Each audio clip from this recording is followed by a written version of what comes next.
Hay mga kabayan, kuha nga itong tagpong ito. Ngayon dito sa aking pinagtatrabahuang bansa, ang Northern Ireland, taon ng Ballymena. Nagpuprotesta ang mga mamamayan nito dahil nga sa kadahilanang gusto na nilang paalisin ang mga foreigners ng kanilang bansa. Kaya nga humantong sa mga ganitong eksena. Simula ito June 7 Sabado habang idinadaos ng mga lokal dito ang kanilang annual flute band at sa kasamang palad dahil nga sa dami ng volume ng tao sa labas, nagkaroon ng tsansa itong 2 Romanian teenagers na mag-attempt ng rape sa isang local girls dito. As far as I know, na-charge naman sa court yung dalawang Romanian na iyon pero hindi nila matanggap ang nangyari. Kaya ayun nga, humantong na ito sa protest ng mga tao dito.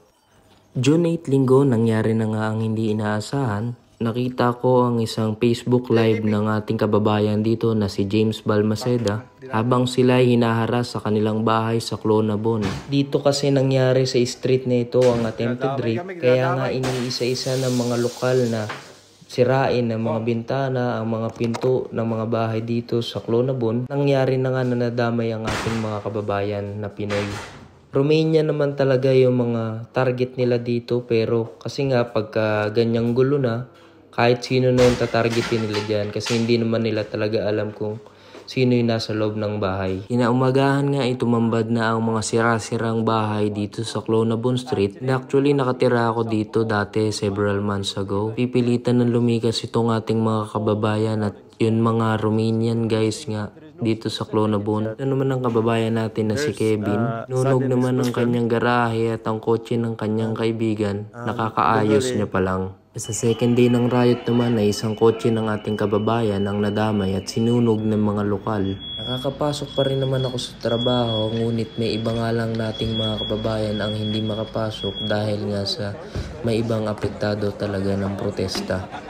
Wednesday nga after work ay dali-dali kami nag-impake para pansamantalang tumuloy muna sa bahay ng aming landlord para sa aming safety na rin. Ito yung view niya mula sa bintana, napakaganda no. Dala-dala namin yung mga important things lang namin. So yan no. Thursday, June 12, araw ng kalayaan dyan sa Pinas. Dito sa Northern Ireland, pauwi pa lang ako galing sa trabaho. Nakasuot ako ng kapote niyan dahil nga malakas yung ulan at kailangan ko magkapote. Almost all Filipinos naman dito ay nagbabike. So yan yung papakita ko yung kalsada. Hindi naman talaga siya as in violent na hindi ka makakalabas kasi nga may riot, may ganito ganyan. So malaya pa rin naman lalo't umaga. Wala namang gagalaw sa'yo. Safe pa rin naman dito sa bansang to. Kumbaga, sa gabi lang naman nangyayari yung mga protesta na yun. Pero sa umaga wala naman. And mababait naman dito yung mga lokal. Nilakad ko na nga lang itong pinakasentro ng town, itong Ballymena. Papakita ko sa inyo dito sa gilid kung saan nga nangyari yung protest nakaraan, kung saan sinunog yung mga bahay, pinagbabato yung mga bintana, winasak yung mga pinto. Ito yung stoplight dyan guys, sa Ballymena. Itong part na to, yan yung nasa gilid na yan. Diyan yung Clonabon Street. Diyan nangyari yung mga pag-atake ng mga lokal. Maayos naman siya kasi nakalakad naman kami. Diba? Wala naman maharang sa'yo kaya gugulpi sa'yo or kung ano. Kumbaga safe naman talaga. Naglalakad nga ako dito, nakita ko na yung mga crime stopper. Ang bibilis nila. So palagay ko nagro-ronda na sila. Mga bilyan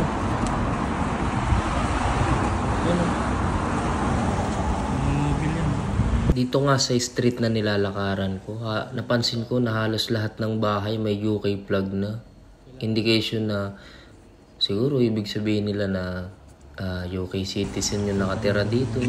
Huwag nyo sanang galawin, batuhin, o kung anong gagawin nyo.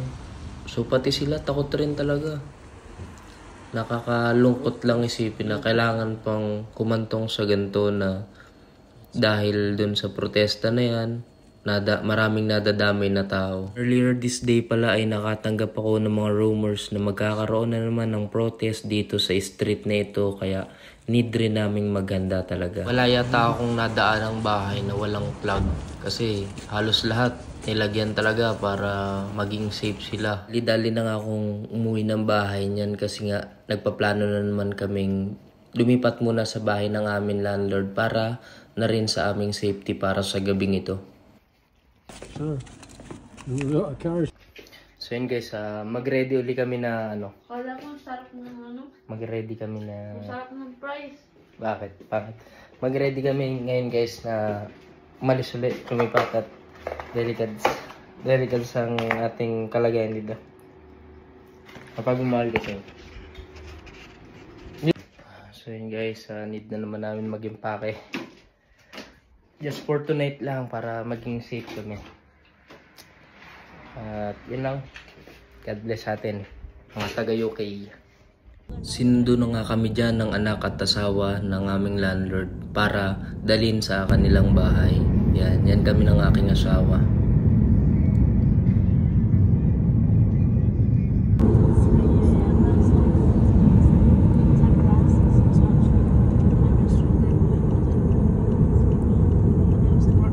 Gospel meeting.